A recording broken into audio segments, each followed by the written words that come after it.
was also a small-scale event for the Mongols, the deletion of the Khwarezmian Empire.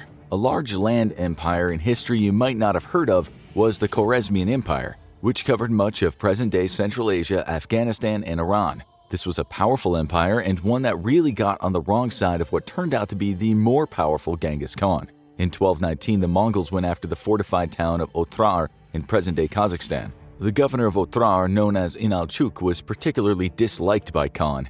Around a year earlier, the Mongolian caravan consisting of around 450 people plus a diplomat sent by the Khan had been massacred in Otrar. The Mongol caravan had brought with them gold and other luxury goods to exchange for the empire's famous Khwarezmian fabrics. Inalchuk murdered them all down to the last person. No one's really sure why he did this. Some historians say he thought that there were spies in the caravan, which, knowing the Mongols, there probably were. Maybe Inalchuk just wanted these Mongolian valuables, although that would be strange, as his city was a major trading hub on the Silk Road, and caravans passed through it all the time. Massacring traders was not good for business. Whatever the reason of the massacre, a camel driver survived and got word back to Khan.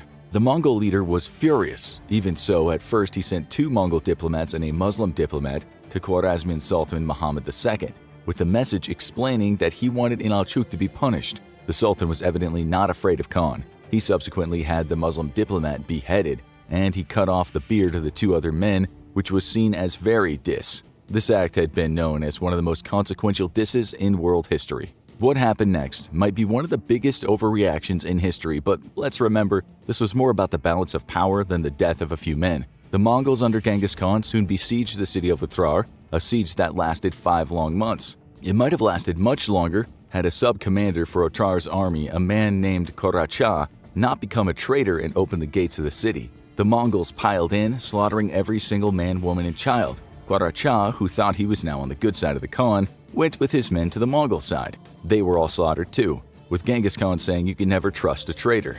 As for Inalchuk, he barricaded himself in one of the city's inner citadels, where he was surrounded by the last of his army. He managed to keep the Mongols back for a month, but in the end the fight was hopeless. All this time the Khan had told his men, "Do not kill him, bring him to me alive." Even when Inalchuk was on top of a roof resorting to throwing tiles at the Khan's men, they made sure not to kill him.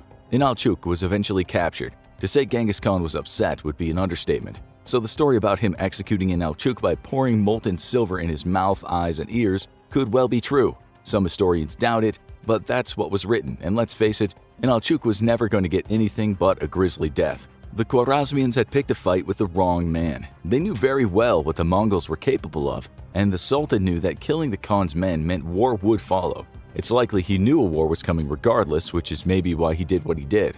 Now,